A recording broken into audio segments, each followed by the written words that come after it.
మల్లికార్జున నిలపాటి ఎన్ని సంవత్సరాలు బ్రదర్? చట్టం గురించి తెలుసుకో బ్రదర్. మల్లికార్జున నిలపాటి ప్లీజ్. ఎప్పుడు నీకు ఎఫ్ఐఆర్ ఉందా నీ చేతిలో? ఎప్పుడు కేసు పెట్టిర్రో తెలుసా? ఎప్పుడైంది? వాళ్ళు చెప్తున్న వర్షన్లో ఎప్పుడైంది? ఎప్పుడు పెట్టిర్రు కేసు? ఎన్ని రోజులు పెట్టి? I don't understand. పోనీ వేరే క్రిమినల్ కేసులలో ఎంత ఫాస్ట్గా ఎప్పుడు తీర్పు వచ్చిందో చెప్పు నాకు. తక్కువలో నాకున్న అవగాహన ఓకే ప్రకారం ఓకే తక్కువలో ఒక 2 to 3 years తక్కువ క్రిమినల్ కేసుకి విచారణ జరిగి దోషులకు శిక్షలు పడ్డ కేసులు నాకు తెలిసి ఎక్కడా లేవు. నాట్ ఓన్లీ ఇన్ ఇండియా, అమెరికాలో కానీ వేరే దేశాల్లో కానీ 2 to 3 years మినిమం పడుతుంది ఒక క్రిమినల్ కేసుకి దానికి ఫైనల్ వర్డిక్ట్ రావడానికి. నేను చెప్తున్నా కదా, వర్డిక్ట్ వచ్చినాక కూడా శిక్షను అమలు చేయడానికి మళ్ళీ ఒక 3 నెలలు 6 నెలలు తీసుకుంటున్న కేసులు ఎన్నో ఉన్నాయి. ఎందుకంటే ఒక దోషికి శిక్షలు పడాలని ఎంత కోరుకుంటామో ఒక నిర్దోషికి శిక్ష వేయడం కూడా అంతే పెద్ద నేరము. ఎందుకంటే అతని కుటుంబము, అతని యొక్క వ్యవస్థలు అన్నీ డిపెండెంట్ అయి ఉన్నాయి కాబట్టి ఒక గుడ్డిగా మనము ఒక మంచి వ్యక్తిని దోషి అని అనలేం మనం. అది నీకే అన్నాడు అనుకో, ఇప్పుడు నువ్వు ఎట్లయితే అంటున్నావు అది నీకే జరిగితే నీ బిడ్డకే జరుగుతుంటున్నావు కదా, ఇది నువ్వే మల్లికార్జున నిలపాటి అనేటోడే రేపు చేసిండు, రేపు అని ఉరేస్తారు అని నిర్భయ కేసు దిశ కేసులో నువ్వే చేసినావని నిన్ను అంటే నువ్వు తీసుకోగలుగుతావా?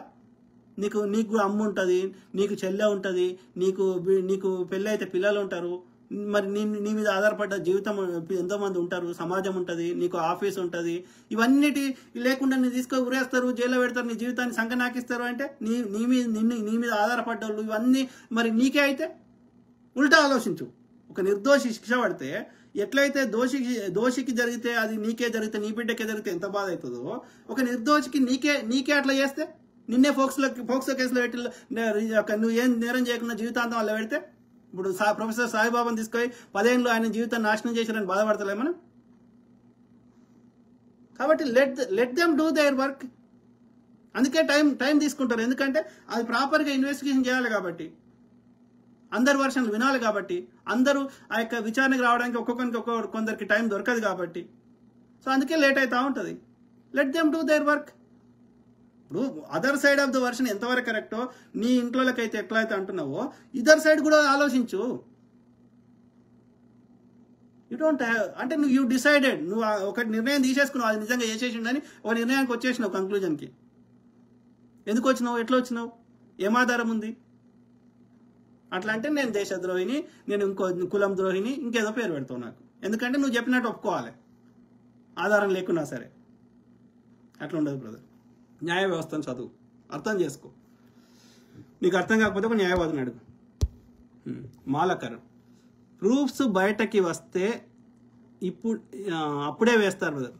ప్రూఫ్స్ ఉంటేనే ఆ ఎఫ్ఐఆర్ అనేది ఛార్జ్ షీట్ అవుతుంది, కోర్టు దాకా పోతుంది. లేకపోతే కోర్టు దాకా కూడా పోతుంది కేసు, పోలీస్ స్టేషన్లే అది మూతపడుతుంది.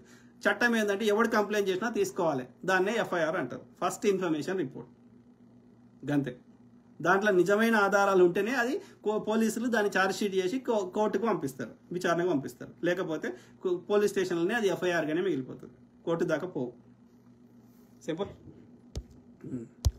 సో మల్లికార్జున నిలపాటి వివిధ పార్టీలతో కలవమని అంబేద్కర్ చెప్పాడా లేక ప్రత్యామ్నాయ పార్టీగా ఎదగమన్నాడా? అది వేరే ముచ్చట. That is completely different. Okay, Mallikarjuna Nilapati Ambedkar కలవమన్నాడా వద్దన్నాడా అనేది కంప్లీట్ డిఫరెంట్ టాపిక్. అది దానికి ఒక క్రిమినల్ కేసుకి ఎలాంటి సంబంధం లేదు. ఏదో ఒక పొలిటికల్ పార్టీని కలిస్తే దానికి క్రిమినల్ కేసు పెడతావా? మల్లికార్జున నిలపాటి అంబేద్కర్ గారు కలువమన్నాడా అంటే, అంబేద్కర్ గారు ఆయన కాంగ్రెస్ పార్టీని విభేదించిన వ్యక్తి, దళిత లీడర్గా ఉన్న వ్యక్తి, మరి కాంగ్రెస్ పార్టీ ఆధ్వర్యంలో మంత్రిగా ఏర్పడి రాజ్యాంగ రచన కమిటీకి డ్రాఫ్టింగ్ కమిటీ చైర్మన్ అయింది కదా మరి కదా. సో కాబట్టి ఇక్కడ అది కంప్లీట్ డిఫరెంట్ టాపిక్ కదా. ఏది ఎవరిని కలవమన్నాడు అంబేద్కర్ గారు, ఎవరిని వద్దన్నాడు అనేది అది కంప్లీట్ డిఫరెంట్ టాపిక్. అందులో కాంబ్లే గారు ఒక్కరే ఉన్నారా, మిగతా దళిత నాయకులు ఉన్నారా, మందకృష్ణ ఉన్నాడా, ఇంకో ఆయన ఉన్నాడా, ఆర్ కృష్ణ ఉన్నాడా, ఇంకో ఆయన ఉన్నాడా, మరి పూలే అట్లా చెప్పిండా, పెరియార్ చెప్పిండా, కంప్లీట్ డిఫరెంట్ టాపిక్. ఒకవేళ నేను ఏదైనా పొలిటికల్ పార్టీని కలిస్తే నా మీద క్రిమినల్ కేసు పెట్టేస్తావా? దానికి దీనికి ఏం సంబంధం? నువ్వు వ్యక్తిగతంలో ఉన్న ఒక అమ్మాయికి రిలేటెడ్ క్రిమినల్ కేసుకి ఒక పొలిటికల్ పార్టీని కలవడానికి ఏం లింక్? దానికి దీనికి లింక్ ఏంది? Use brain brother. Mallikarjuna Nelapati, use brain. So ఎన్నికల సమయంలో ఎవరైనా ఎత్తుతారు బ్రో, ఈ లాజిక్ ఎందుకు మర్చిపోయారు? ఏం ఏం ఏం మాట్లాడుతున్నావు మల్లికార్జున నెలపాటి?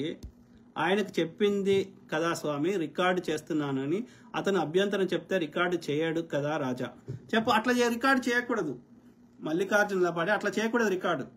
వాళ్ళ పర్మిషన్ తీసుకున్నాక రికార్డు చేయాలి, అర్థమైందా?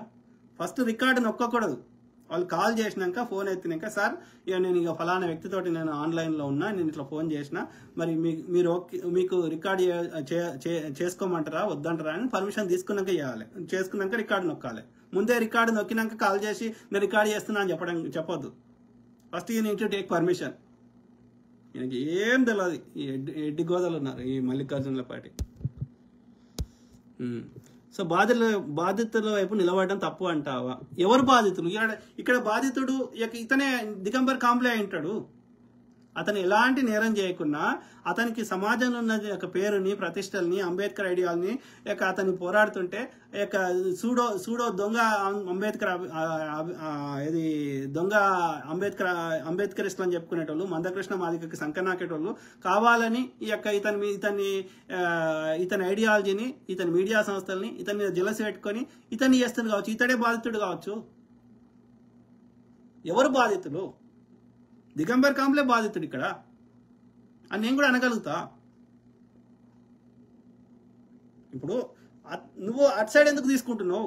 ఇతను ఏమి చేయకున్నా ఇతని మీద నేరం ఆరోపిస్తే ఇతనే బాధితుడు కదా. అంటే మొగోడికి ఉండదా ప్రాణం? మొగోడికి డిఫమేషన్ చేస్తే ఉండదా? అంటే మీరేమంటారు? మొగోళ్ళకి మనుషులు కాదు, వాళ్ళకి ప్రాణం ఉండదు, వాళ్ళు అన్నం తినరు, వాళ్ళకి ఫీలింగ్స్ ఉండయి, అంతేనా మీరు చెప్తుంది? బుద్ధి లేదు. మల్లికార్జున ప్రజ్వల్ రేవణ్ణ కేసులో ఎప్పుడో అరెస్ట్ చేశారు రాజా. నీ లైవ్ పట్టుమని 10 మంది. అరే 10 మంది కాదురా, ఒక్కడు చూడకుండా నేను చెప్తానే ఉన్నా. ఇది కొత్తగా చెప్తలేను రా. అరే అవులే, మల్లికార్జున నెలపాటి అని 10 మంది చూస్తారా, 100 మంది చూస్తారా? అది చూసేటోడు చూస్తాడు.